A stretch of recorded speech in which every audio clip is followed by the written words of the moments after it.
Chapter 5. Of the unpredictables, I get attacked by a tiger.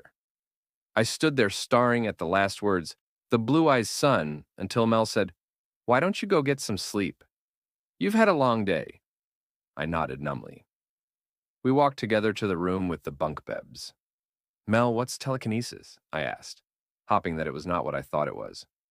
"Telekinesis is the power to move things with your mind." "Why?" she asked. I stopped. "Oh no, I think I have that power," I said. Mel looked startled. "Why would you think that?" Mel asked. "When I got my stuff when I was coming back here. In my room, I think my backpack was floating." We started walking again. "Nonsense. Thinking it was and knowing it was is two completely different things," she said. We finally reached the room. "You're right, but I swear that it was floating." Mel looked unconvinced but nodded and told me goodnight. I laid Ock on a top bunk thinking about today, but I eventually fell asleep. The next morning, I woke up by the birds singing out the window. After I got ready, I stumbled to the dining room, wanting breakfast. I found Mel sitting on the floor. "Can I have breakfast?" I asked. "Not yet," Mel replied. "First, we train." She led me to the roof. I looked around. "Everything looks and seems normal," I said. "Oh, really?" Mel chuckled, just as something hard smashed into my face. When I came around again, Mel was sitting next to me. "Predict the unpredictable," she said. "What was that?" I asked. "A rock," she replied. "That's the training aviad the rocks." That seemed like an impossible task to me. The rock flew so fast. "How?" I asked. Mel thought, "It depends on the blue eye. If your power is speed, you could quickly dodge the rocks. If you have teleportation, you could teleport out of the way." She paused. "And if you have telekinesis, you could make the rocks smash into the ground." "So, I have to dodge the rocks?" Mel nodded. We trained for a while until I collapsed, beaten, bruised, and hungry. I didn't find out my power, couldn't touch the dummies, and didn't even make it past the first rock. "Enough!" I yelled. "I can't train if I'm hungry and I'm so beat up I can barely run." "Fine," Mel said. "We can eat, but there's nothing I can do about your bruises." "I don't care about that, I just want to eat," I said. We went down and ate fruit and meat. I ate as much as I could. Just as I finished, we heard something weird.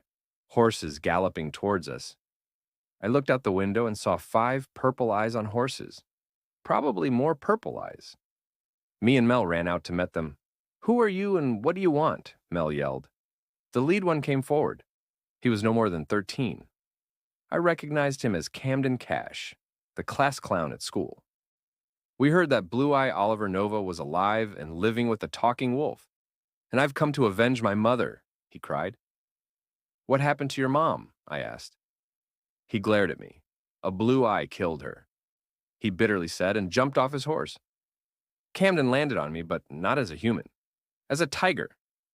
I screamed as his claws punctured my lung. I thought for sure I was going to die, but then he got ripped off me.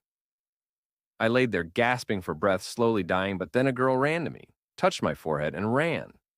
All the pain was gone. My chest held and I could breathe normally. I didn't have time to think about it because I heard Astrid, "You didn't, we wouldn't come, right?" "What just happened?" I asked. Astrid pointed. I saw Astro fighting Camden. He was no longer a tiger. I guess that Astro shocked Camden enough that he turned back. Suddenly, Camden disappeared. It took me a while to find Camden, but when I saw him, I was shocked. He turned into a frog. Not just any frog, but a golden poison dart frog. If it bites you, you might as well jump off a cliff. You'd be dead before you hit the ground.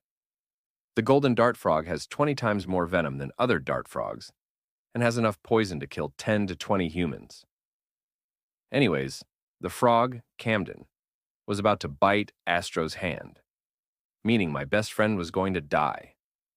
I was too far away to reach him in time, but I reached out anyways, furious. Just then a rock zoomed by and hit Camden. I was so shocked. I saw Camden turn into a deer and run. Another boy from my school, Owen Schnitzel, came forward. "Prepare to die," he growled. I remembered that Owen was Camden's partner in crime. The rock was still floating and me hand hasn't moved. I jerked my hand towards Owen's horse, and the rock flew and smacked the horse. It reared up and started running away. Owen tried to stop it, but couldn't. The rest glared at me and followed Owen. The rock fell as I collapsed. Just moving the rock drained me. Mel looked at me. It's time for the real training to begin.